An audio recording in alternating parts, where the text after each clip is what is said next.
I'm Ryan. I'm Julia. And together we are Functionally Literate. Functionally Literate, the book club podcast. We are currently in the midst of reading the 5th season by N.K. Jemisin.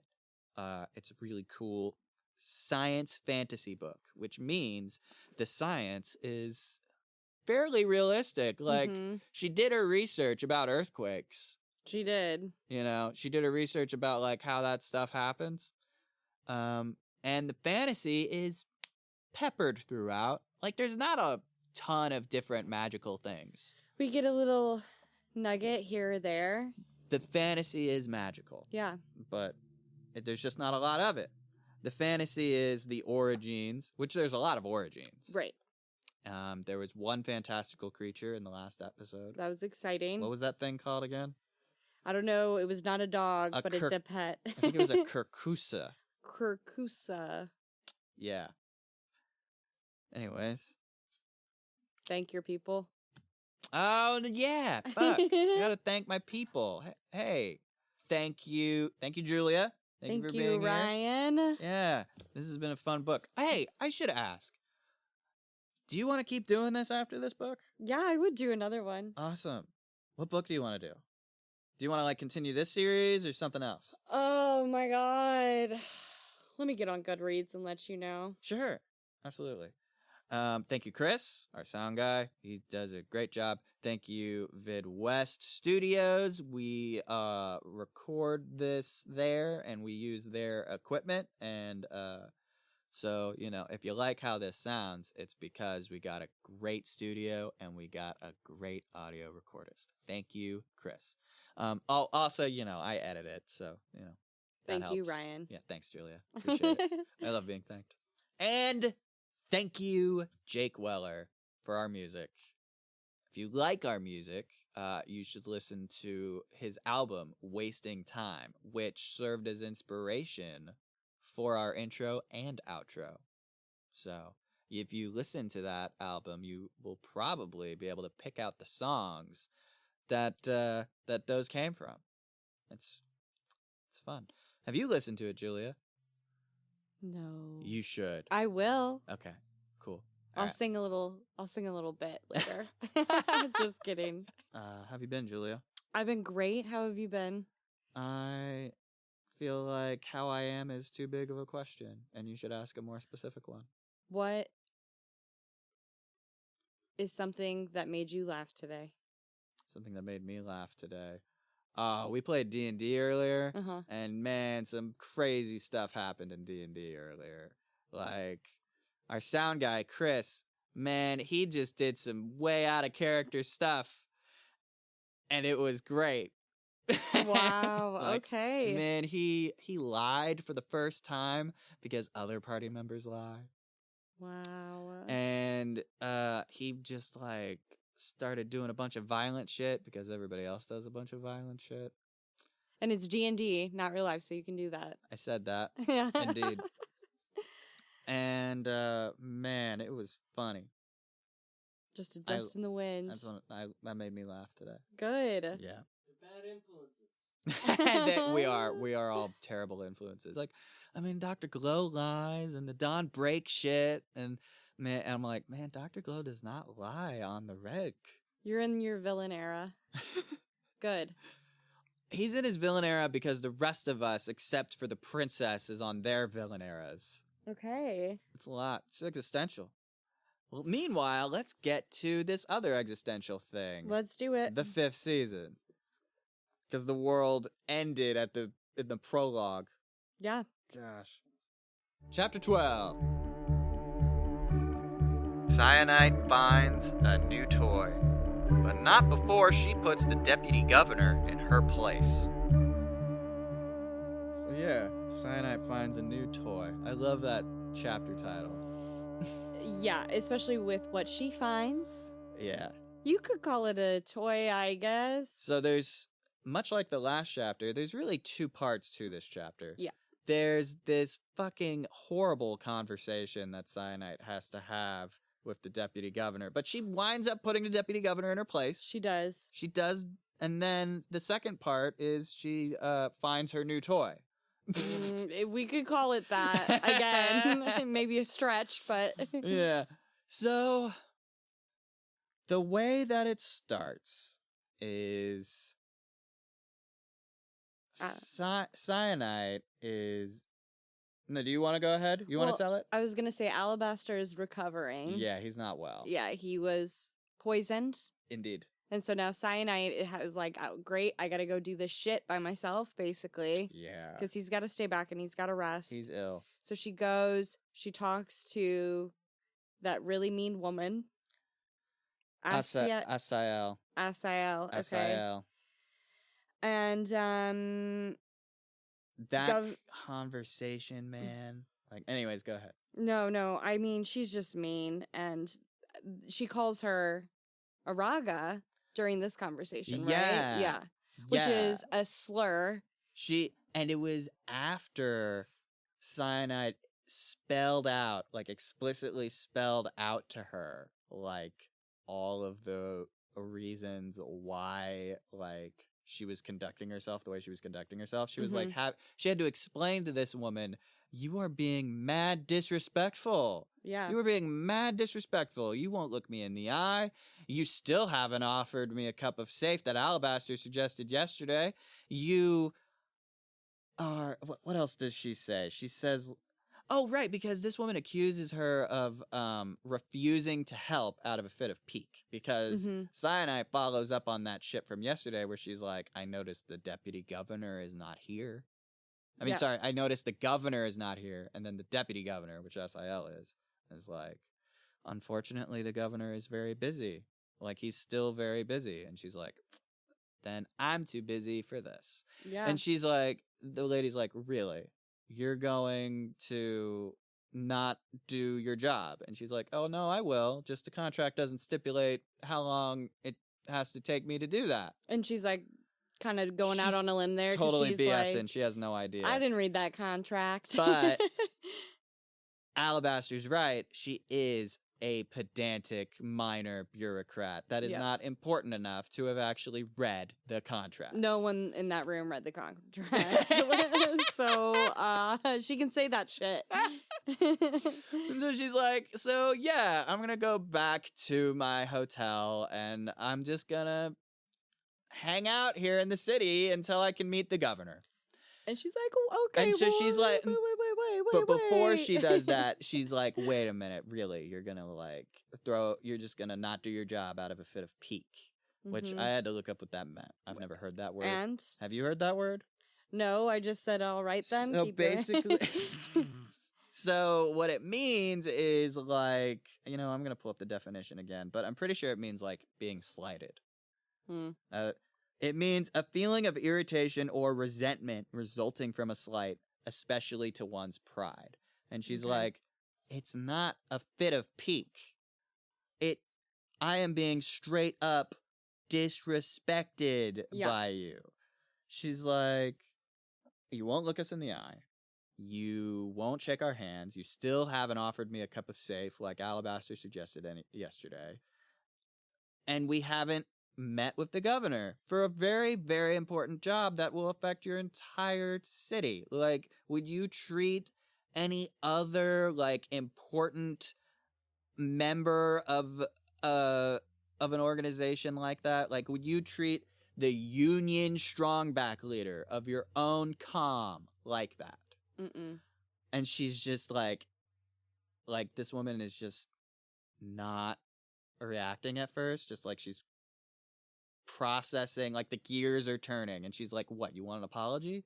And then she gives like the shittiest fucking apology. Yeah, it's not an apology. She's like and Syenite has the best response to it too. She's like, that is a shitty apology. Yeah, discomfort. I'm sorry. Do you want to say the quote? Well, I was going to say discomfort is understandable. It's the rudeness that isn't. Yeah, because her apology is like, you could understand, like, why would we would be uncomfortable with you being here, like, right? Like, you are who you are. We don't ever interact ever. Yeah, like and you're right. She does say, she goes, and that's a really shitty apology. I'm sorry you're so abnormal that I can't manage to treat you like a human being. You're a raga. Now, everyone, let's substitute raga with a word that I won't say that starts with an N. Mm-hmm. And that's what's happening here, right? Like, could you imagine that conversation where a black person is being straight up disrespected and has to explain to the white person why they are being disrespected. And that white person gives the shittiest fucking apology. And then the black person is like, sorry that I'm rude because my skin color is different. Like, you can't treat me like a human being. And they respond with, you're an... It's horrible. Exactly. And just racist. Straight up. Yeah. Straight up. Now, that said, this is, like, it's a metaphor. Mm-hmm. It's important to keep it a metaphor because this is a very different situation, even though the conversation is the same. Right. Syenite and Alabaster are both incredibly dangerous people. Powerful. Very powerful people and dangerous because of it. And that's also kind of what it comes down to is that, like, you know, we would treat aliens like this, straight up. Like, that's just, they're like, maybe that's just the cynic in me, but I feel like, you know, human beings would treat aliens like this, that were, like, capable of space travel. Right. Like, not all of us, but some of us, certainly. They'd be scared. Mm-hmm. And so they would... different than you, don't understand it, and so that fear would lead to hate. Yep. Yeah. And so she's like, I'm gonna fucking go stay at the Season's End, down the 2 blocks from here. That's what I'm gonna do. And you're gonna pay for it. And I'm gonna get a steak. No, I'm just kidding.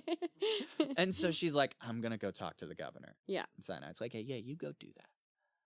And then the governor doesn't come back. No. The lieutenant governor comes back. Yeah. Who is far more important than the deputy governor, clearly, because you know who has read the contract? The lieutenant governor. Unfortunately. Her name is Harrismith. Mm-hmm. And she is great, because you know what she does? She shakes Cyanite's hand. Yeah. First thing, she holds her hand out. And apologizes. Yeah. And explains why the governor is too busy. But doesn't... wait, actually, does she explain why? No, she says, I'm sorry, the governor genuinely is very busy. Mm-hmm. Genuinely. But, like, you know, would you like a cup of safe?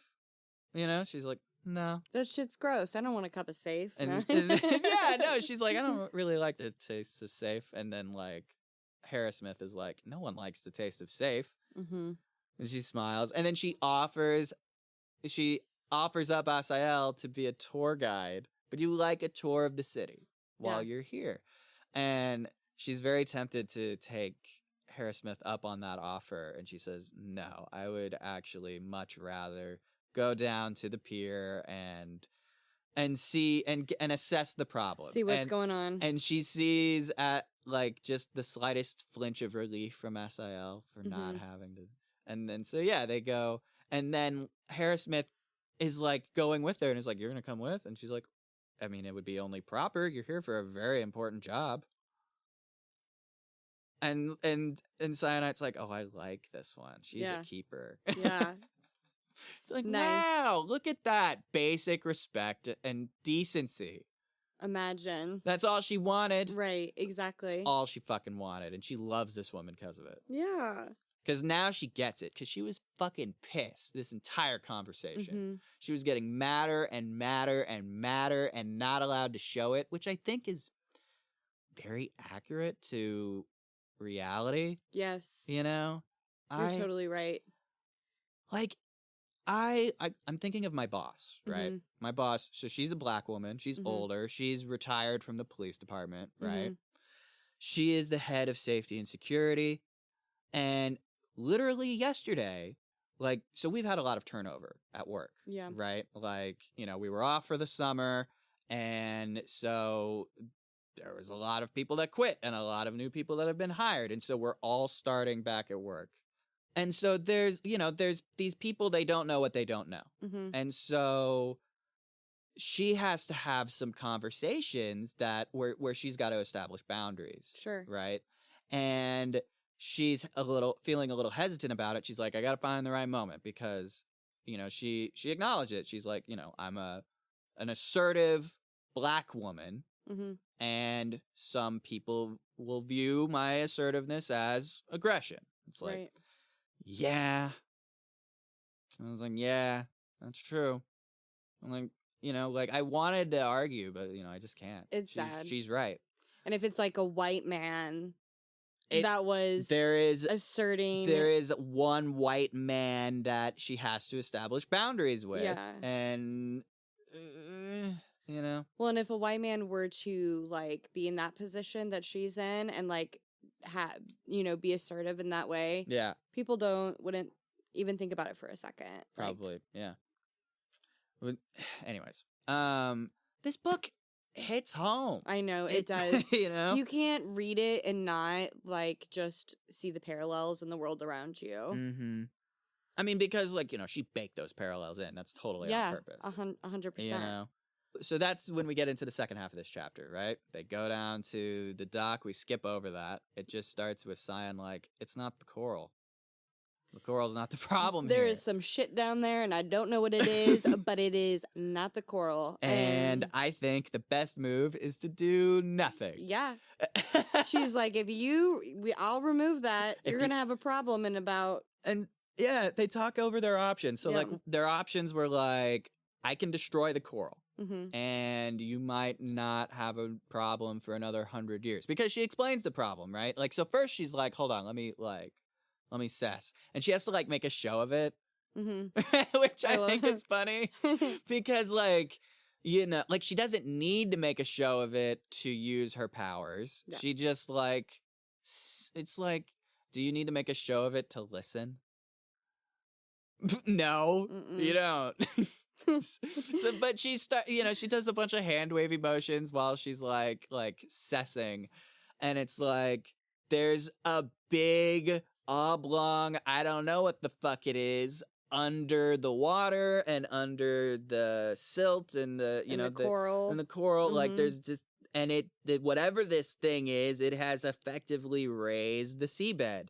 It is made in the middle of the harbor, shallow water, where like all of these dead creatures are forming, and then like live coral on top. Mm-hmm. And so like she understands why she was sent out here, because she could totally destroy this coral. But she explains to them that if I do that, it'll just grow back in about a century. Right. Right? And so they're like, okay, well then get the thing out of there. And she's like, no, that's a terrible idea. I don't know what the fuck it is. It could be oil. It could be like sulfur. It could be, it could be a giant gas pocket. Yeah. Like it could kill us all. But she knows it's not those things, because she could sense those things if they were present. Right. But she doesn't say that out loud. She's just like, I don't know what it is, so it's a bad idea. And then they're like, okay, well then destroy the coral. But they talk about like why that's a bad idea, because like in a century they will still be paying off the fulcrum for this job. That's what was interesting too, is I don't know if up to this point I had realized like the relationship that the different comms have with the fulcrum. Mm-hmm. And like how they get them to do work for them like this. And I'm like, oh, they're like not working together. These are like totally separate like things. Yeah. It's not like they don't work together as like a community. Well, I mean, that's where unions come into it, right? Like there's unions for every single organization, mm-hmm. right? Like she's like, you should get like a geomest out here or something. Right. She says you should get a geomest out here and like have them do a survey, and they're like, those guys are practically as expensive as you guys We're are. like, we literally can't afford anything. We literally like wanted to get you out here to clear out the coral, and she's like, I can do that, but then like the lieutenant governor is like, but we'll still be paying off this job in a century. We can't like call you back out here in a century to fix it. Right. And so she's like, I mean, I could do nothing. And they're like, what? She's like, if I don't do anything, we'll be in breach of contract, and the Fulcrum will have to pay you back. Like, they'll have to, like give up whatever money they're getting out of this. Right.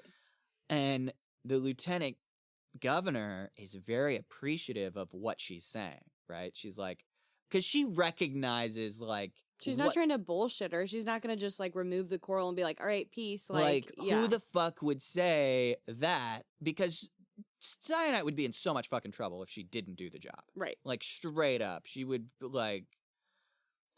probably, like she was worrying about at the beginning of this book, wind up being a breeder for the rest of her life. Right. Yeah. You know? I like Syenite's solution to all of this. Yeah. She's like, just move. Just move. What if you all packed up and just left? Just move away. You don't have to live here. You Right. could move. But, like, that actually logistically has a lot of problems, which, much like real life, wouldn't work, right? Like, she recognizes that anyone that's poor wouldn't be able to do this.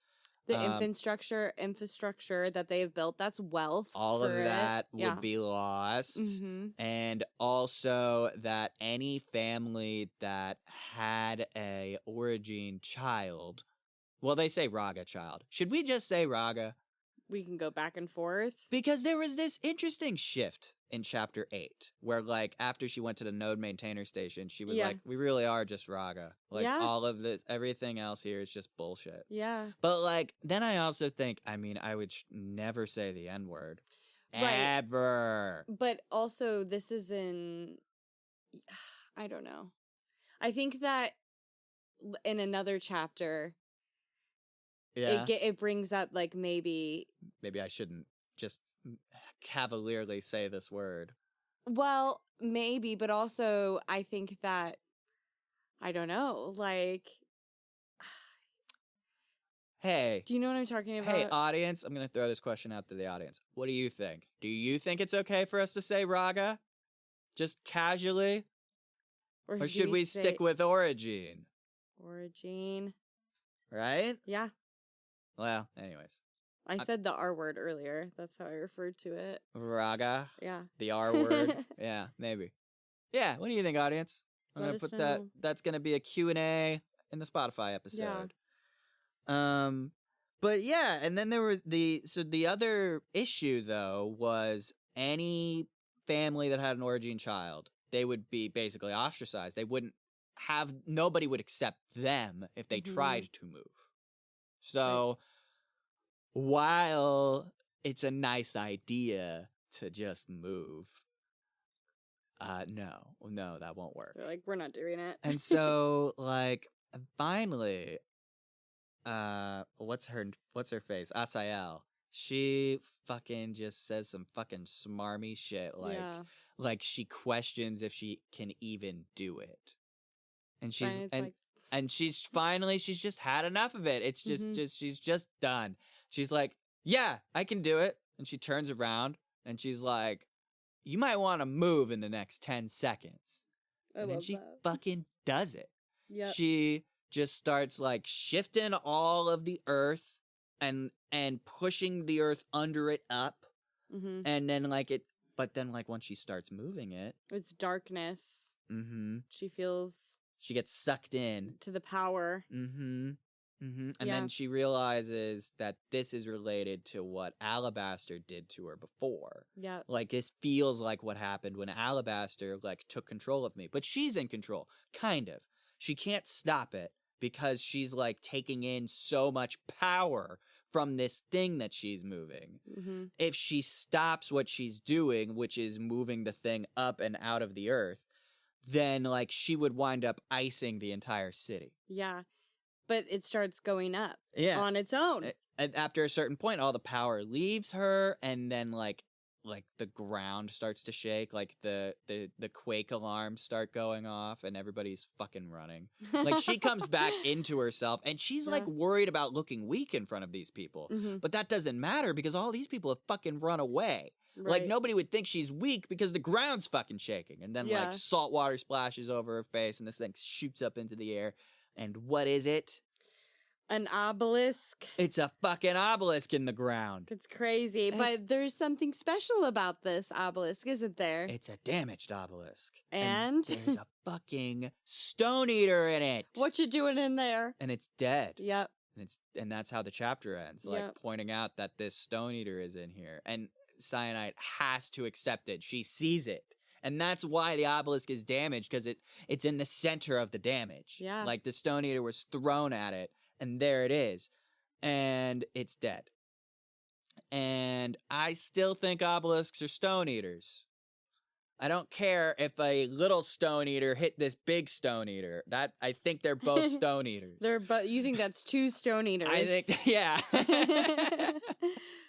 I think you could be right. Maybe. I don't know. But that was like one of the cooler chapters for me. Like the way it ended. I was Loved like, it. that is so fucking interesting. Yeah. Like, what is that doing down there? Yeah. What's up with that? And then it's just, I don't know. And then it's just chilling over the harbor, just floating up there. It felt very cinematic. It did, didn't Yeah. it? Yeah. It did. Like, man, I'm telling you, like, we're just talking about it. We don't do it justice, though. It's so poetic, the way this Mhm. woman writes. It's so good.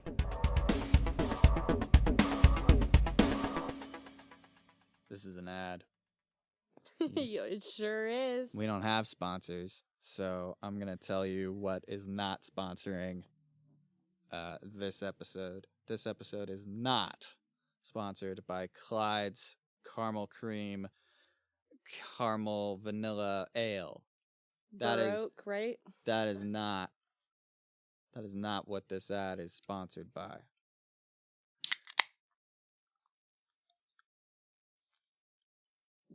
It's ale. The caramel makes it still bitter, but sweet It's at like the cream same soda, time. It's cream soda. It's alcoholic cream soda. and it's delicious.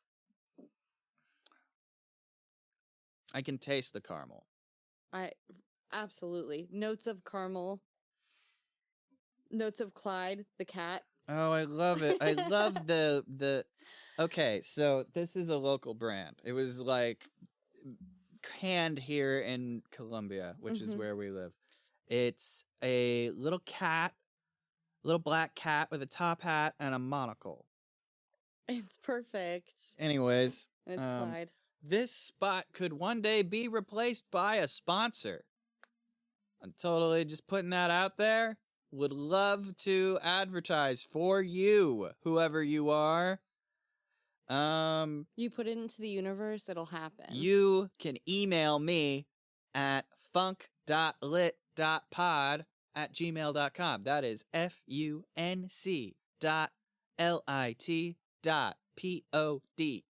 FUNC.LIT.POD@gmail.com. You could also be a patron of this podcast. That's right.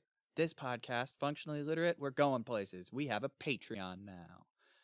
You can give me $1, and in exchange, you will be able to listen to this podcast ad-free.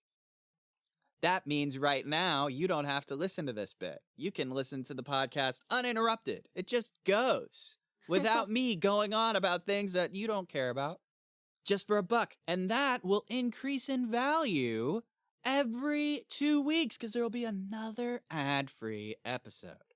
And then when I do get sponsors, you'll still benefit. Because then it'll be even more annoying ads where I have sponsors. Who wants to listen to ads? I'm making this real annoying on purpose. I'm going to move on now. I'm sold. I'm signing up. If you would like to, additionally, if you'd like to just pitch a little money my way, like you're not interested in being a patron, you can go to my PayPal, which is also in there. I made a Funklit PayPal. Love that. It'll all be in the description. Links, all the links in the description.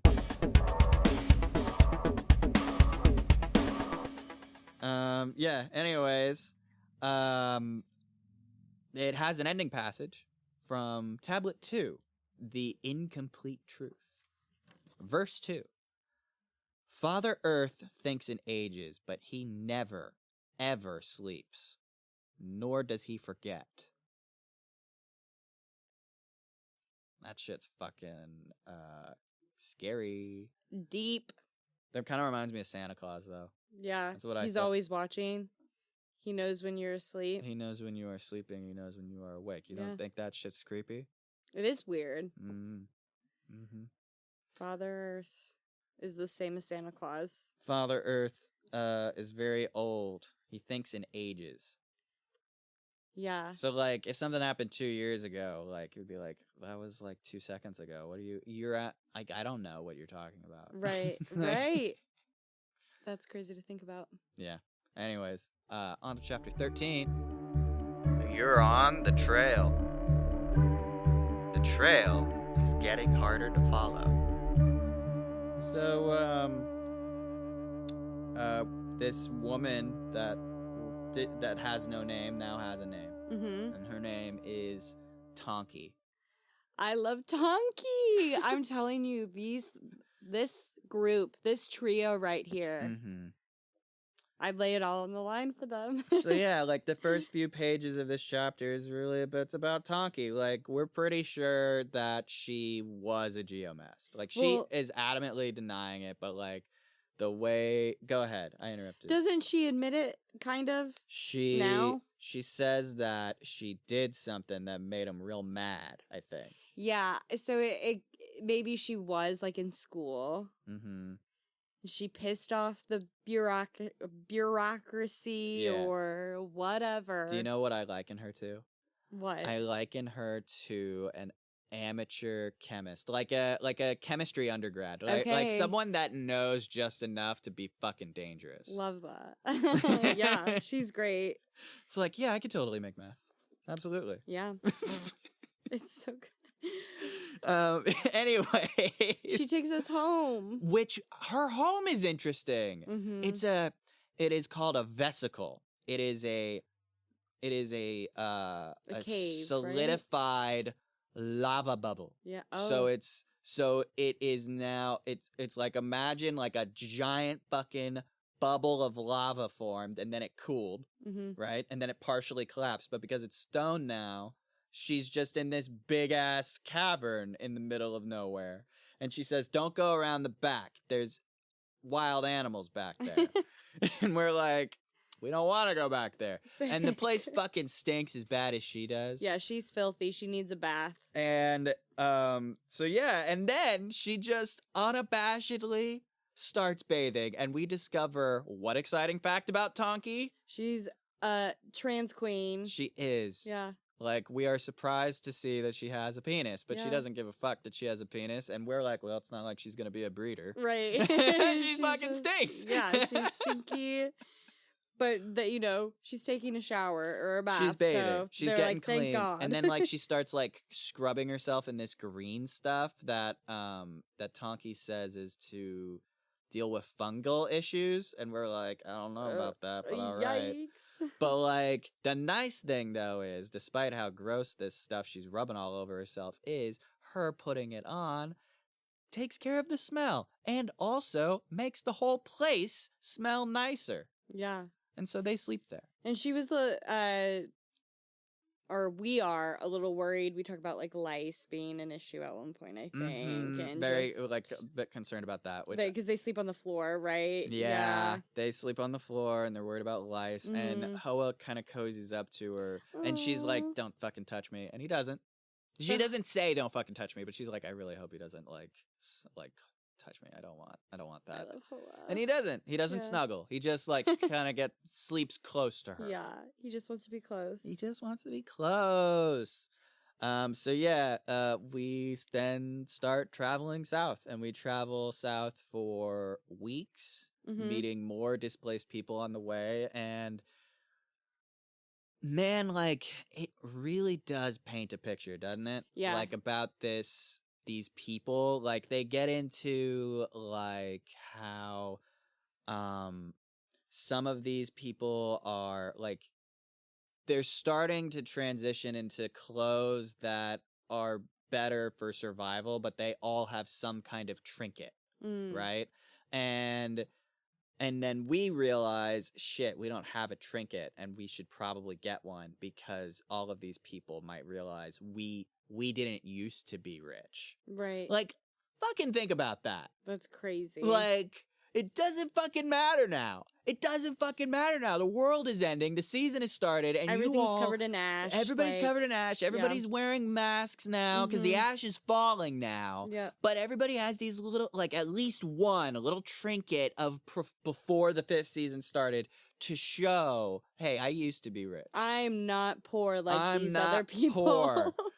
It's ridiculous. It's messed up. And, well, anyways. Well, and the numbers, like the people that they're seeing, it's like getting less and less as they go. Right. And we, if I remember correctly, we logic away the reasoning as more people are reaching their homes or reaching places they're content with staying. Right.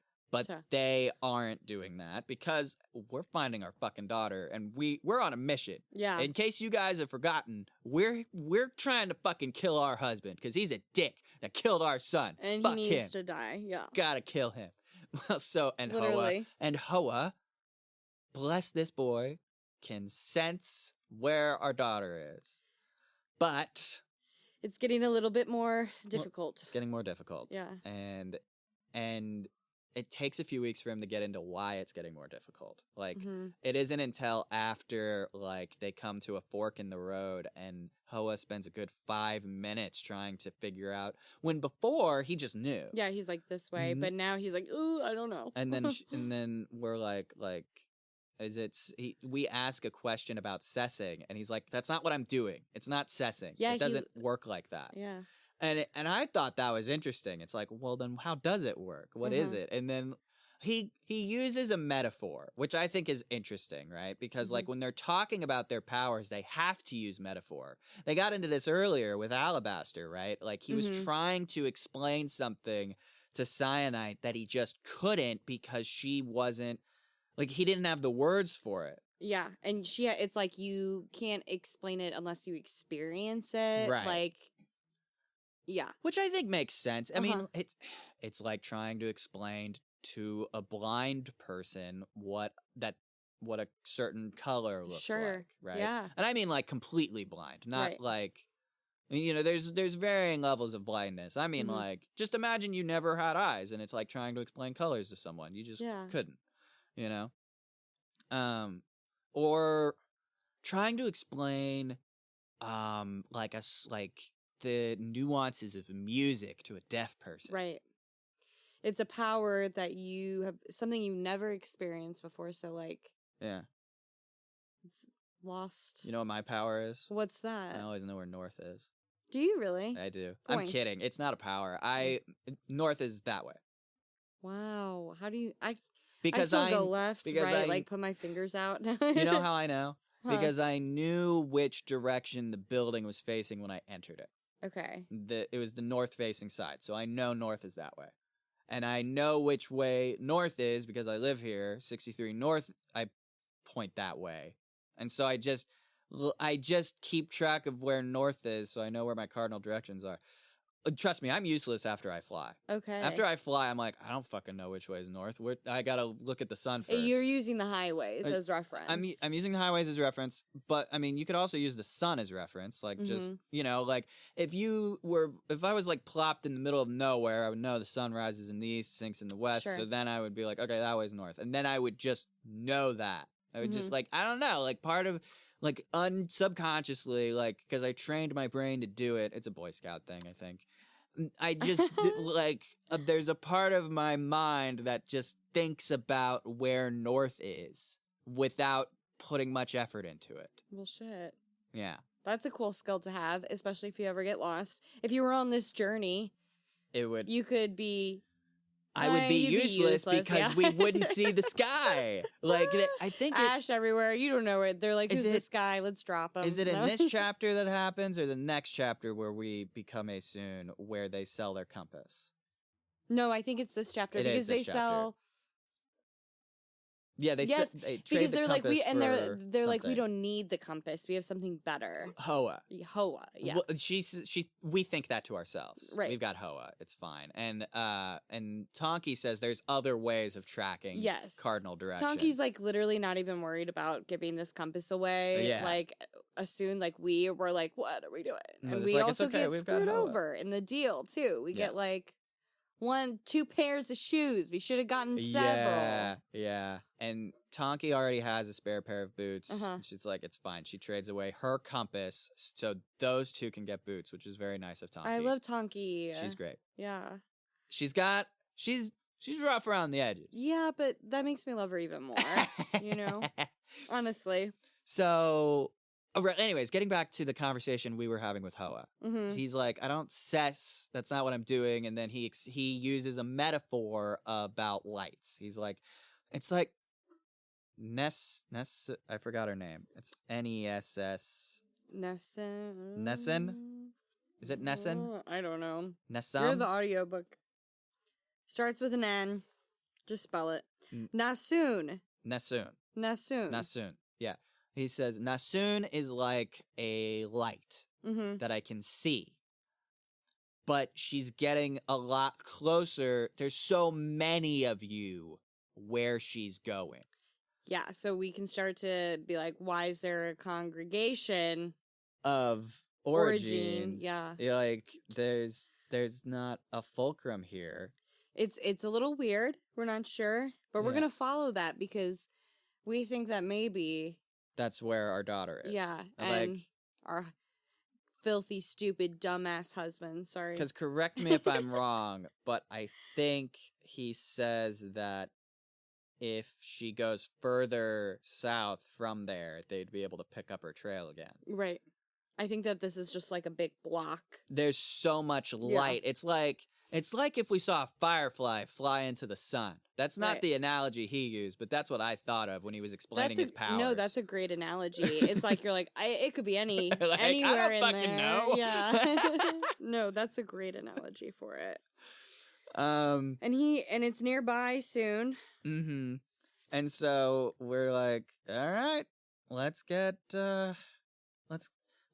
going. And they have this conversation. We make a point of not having this conversation until Tonki's off doing something on her own.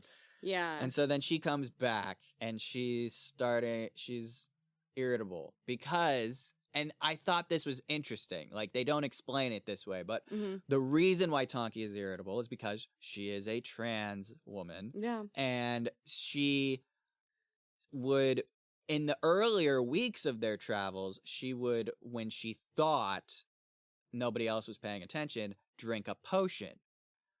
And now that potion is gone. And Right. since then, she started growing a beard. Yeah.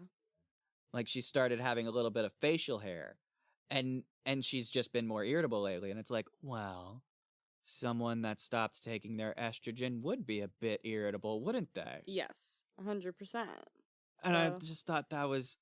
I love this book. I It's- really do. It's so great to have like something that is fantasy, but like still rooted in reality. Yeah. Yeah. Absolutely. Well, anyway, so they decide to keep going south, basically. Like, that's how the chapter basically ends, right? Yep. Yeah. They're like, let's go. Let's go. And then there's an ending passage.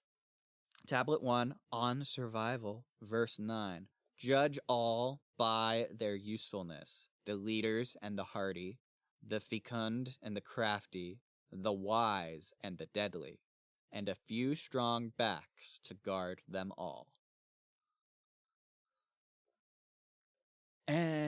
That's kind of bleak, isn't it? Yeah, it is. Like, if you're not useful, like, if we can't find a way for you to be useful, then you're useless.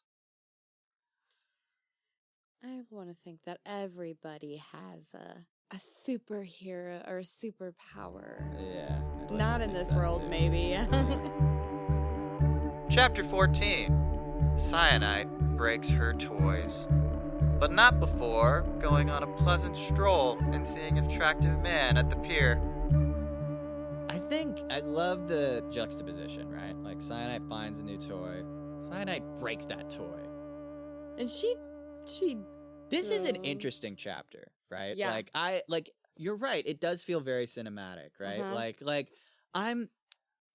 I'm picturing like a very King's Landing-esque city 100%. with like this 100%. broken stone obelisk just floating above the harbor. And people are coming to see it. Everybody like in this world that has just like a hobby is coming to fucking look at They're this like, thing. I gotta know. Like, everybody wants to do a bunch of studies. Uh-huh. Everybody like and so the way it starts is they get a telegram from the fulcrum saying, "Hold in place, remain at location." Which is weird for them. It is. They're like, why?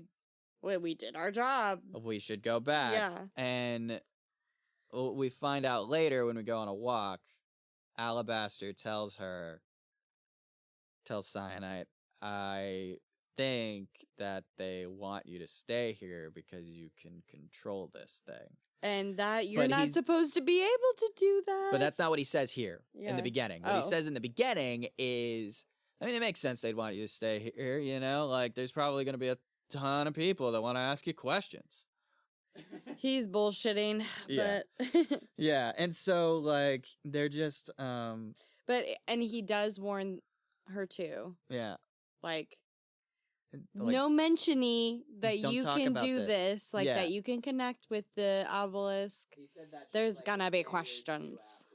some time has passed by this point. Like, Yeah. a few weeks have passed. But yeah, he did say that. Mm-hmm. He was like, don't talk about the fact that you can connect to obelisks. Don't even fucking bring that up. Just say that you just, moved the silt and the thing just shot up like a cork. Yeah. Which, I mean, was kind of true. Like, I think that if she had approached it differently, it wouldn't have, like, sucked her mind into it. Right.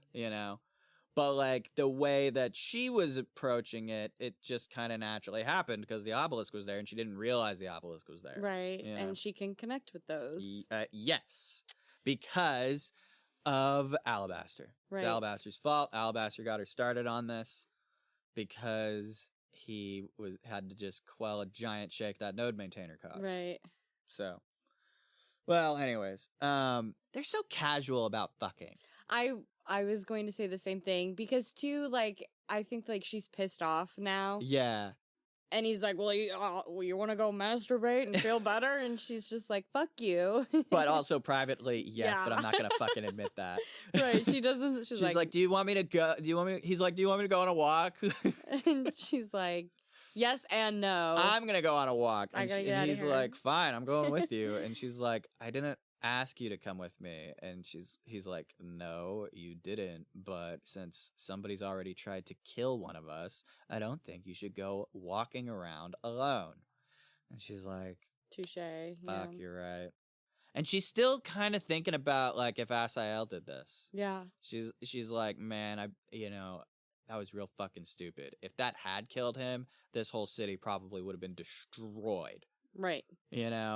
So they start going on this walk, and it's just a nice afternoon. And so this is why I'm thinking, like, I don't think Asael's treatment of her is representative of this whole city. Yeah, because nobody's like stopping and like yelling things at Nobody's them stopping to stare at Yeah, them. you're right. Nobody's stopping to yell at them.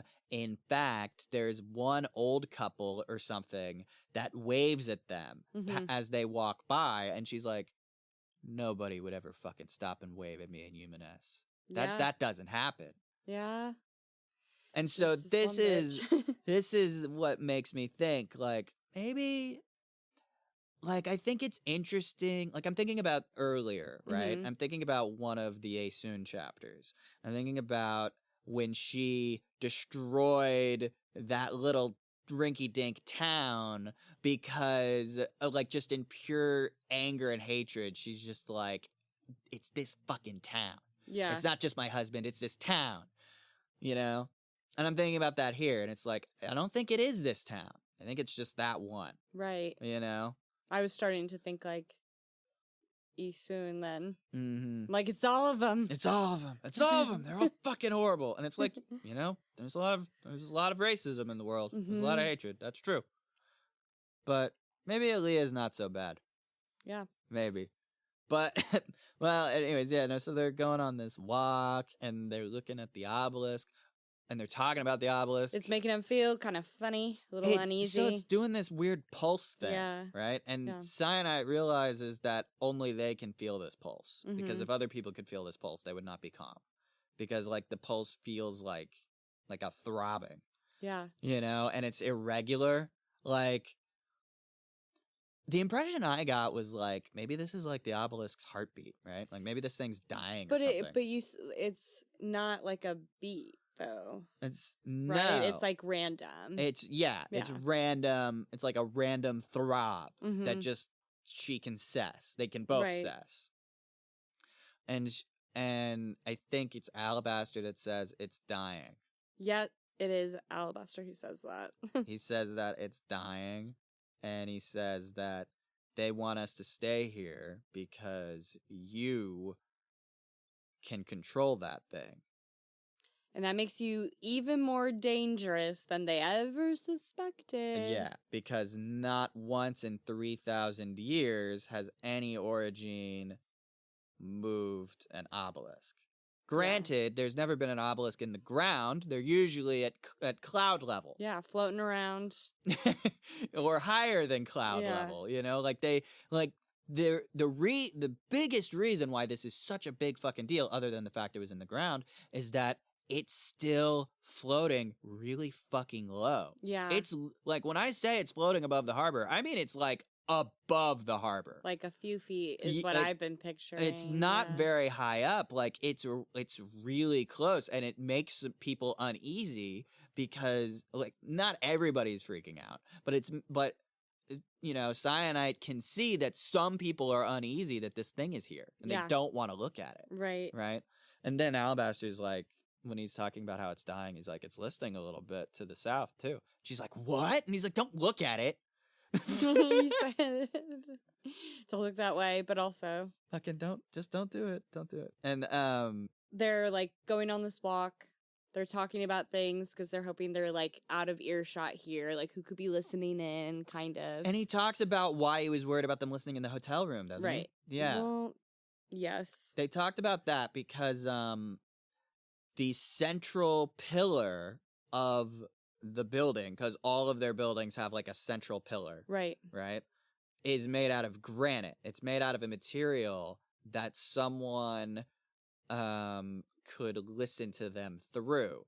And Syenite, it's like, that's not possible. I'm noticing a trend here. Yeah. I'm noticing Syenite and Isun have both said that's not possible, and someone that knows a little more is like, yes, it is. Hold my beer. Let me tell you why, because I can do it. Yeah, no, he's like, around the 7th or 8th ring, it's something that you can learn to do once you have that amount of control. You can sense vibrations of people's voices through the earth. Yep. It's like, what the fuck?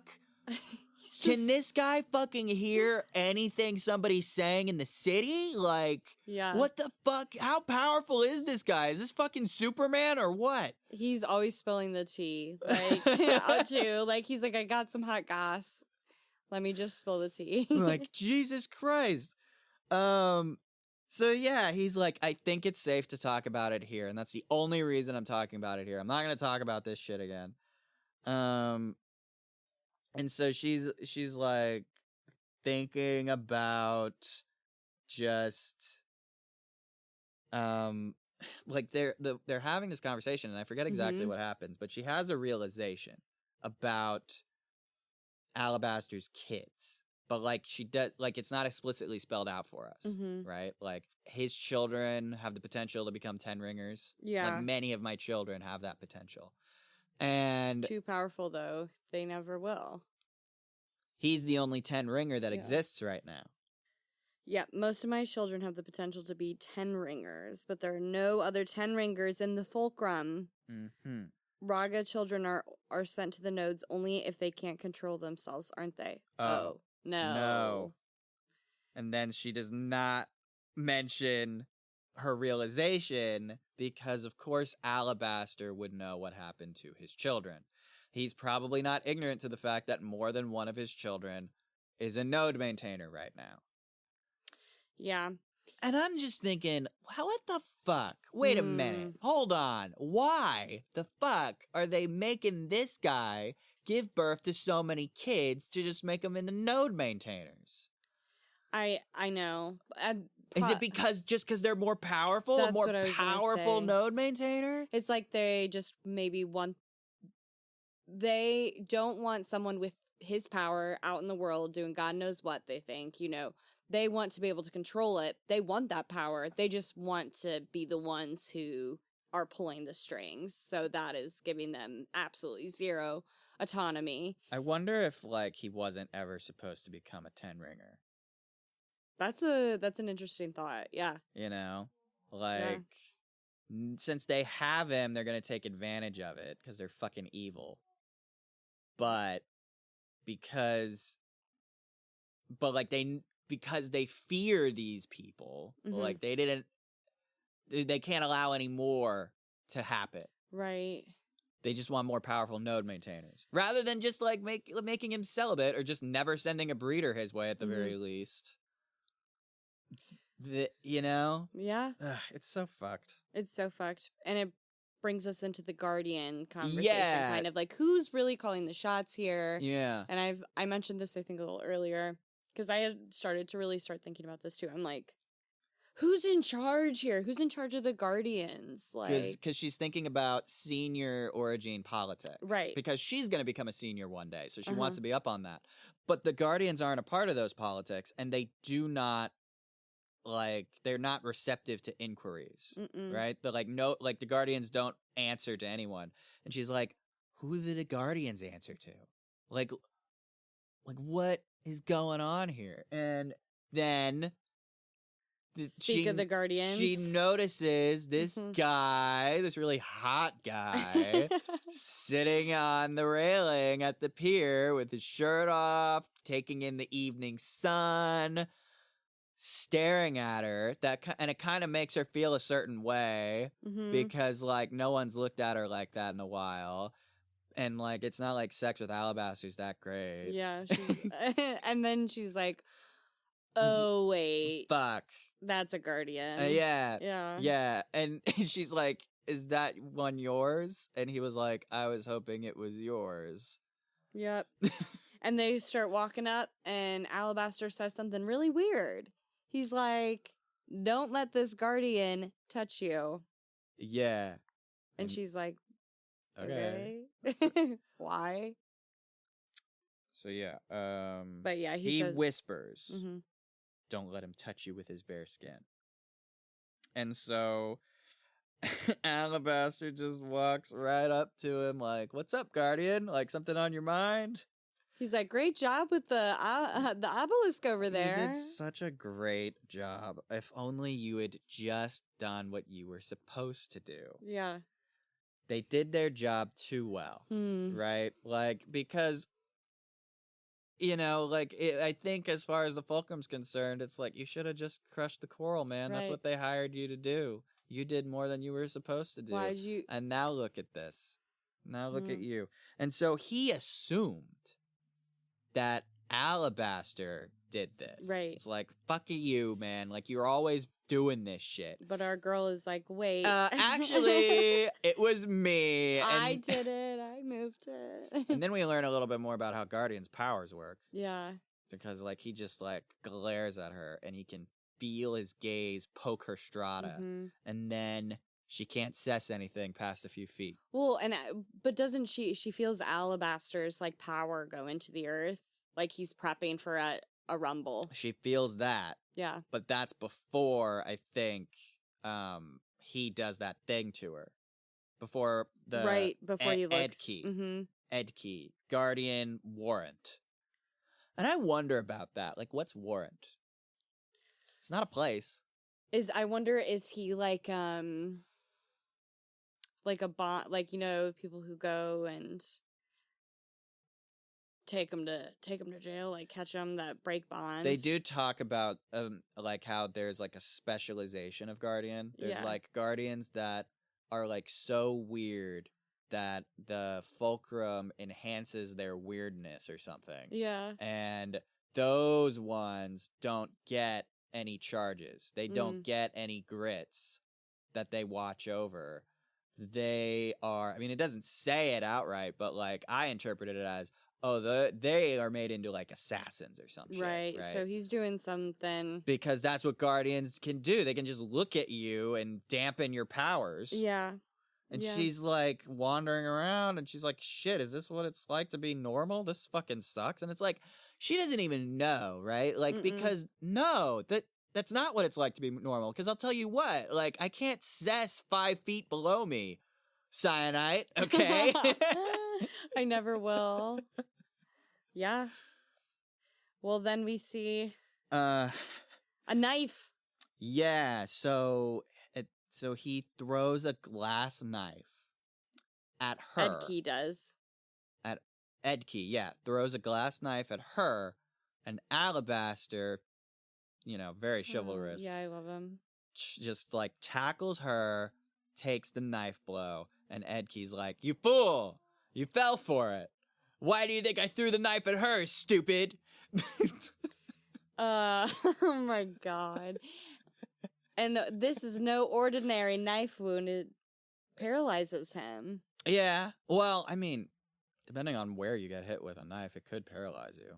Okay, but this is a very powerful man. It's a glass knife, Yeah. and it's spelled like one word, Mm-hmm. And so, yeah, something about the glass knife. I think you're right. I think there is something special about it.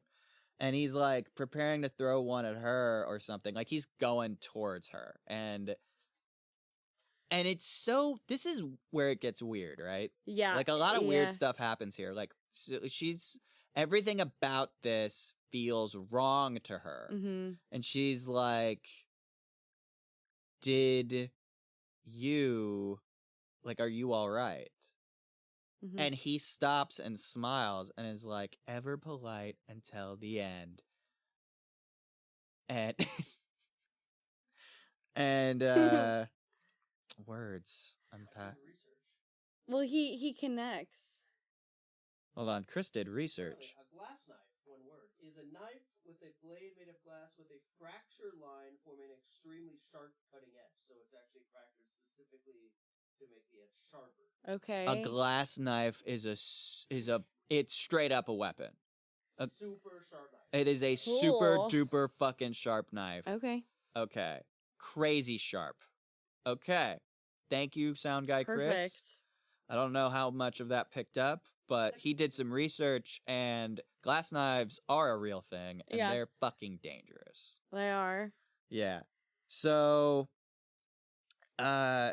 she asks him, "Are you all right?" And he pauses, like, ever polite until the end, and like still keeps coming at her. And so she's like, she's desperate, right? So she's like, she just reaches for something, anything. And instead of reaching into the ground like she would normally, because that's not available to her anymore, she describes it as sideways. She reaches into the obelisk. Yep. And that's a bad idea because it's a broken obelisk. She reaches for its power, and she sees when she's no longer in her body and not aware of anything, she's terrified that this guy's going to stab her with a glass knife, but like she wouldn't feel it or anything. Mm-hmm. And she asks, "The Stone Eater, are you all right?" I love this part. Go ahead. He said, "I'm fine. Thank you for asking." Right? Yeah. Yeah.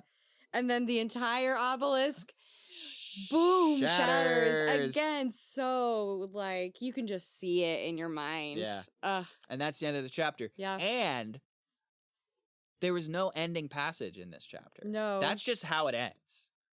And then the obelisk shatters. It's good. This was a great chapter. It was a great chapter. Like, top-notch writing. Ugh. Genuinely. So good. Well, anyways, that's the end of the episode. I mean, that's the end of what we're going to cover this episode. Yeah. What did you think? Just loving it. It's all good. It's all good. I like. I really like the Syenite chapters. I was exactly what I was. I mean, I like all of them. I think Syenite is probably my favorite Mm-hmm. at this point. Mhm. Just like in terms of what's going on, I have the most questions. I'm still like, I hear your theory about the stone eaters being obelisks. Yeah. And I have questions. I have questions about the guardians. Like, I would call it a hypothesis. Yeah, your theory is proven. Okay, your hypothesis. I have another hypothesis. Let's hear that it. No. I mean, you've already heard this one. Oh, okay. I think so. I have two now, right? Yeah. We've got the obelisks or stone eaters. Yeah. Right. Ho is totally a stone eater. Nobody can tell me otherwise. Ho is that isn't even a hypothesis. That's like, for sure. I feel like that was spelled out pretty explicitly in the prologue. Yeah. But then also that all three of these characters are the same person at different points in time. I really do think that's the case. Yes. Well, anyways, it's so good. It's just so good. I love it. And also, I guess there's also another one. I'm pretty sure the guy that destroyed the world was Alabaster. I feel like that's what's up. that Yeah. for him. Good. Oh, that God. man's been through the ringer. Okay, next time we're going to cover chapters 15 through 17. Yeah, we are. That's going to be a fun one because I don't have good notes for that. So I'm going to just be operating totally on that. We got this. We got this. All right. Bye, guys. See you in a couple Bye-bye. weeks.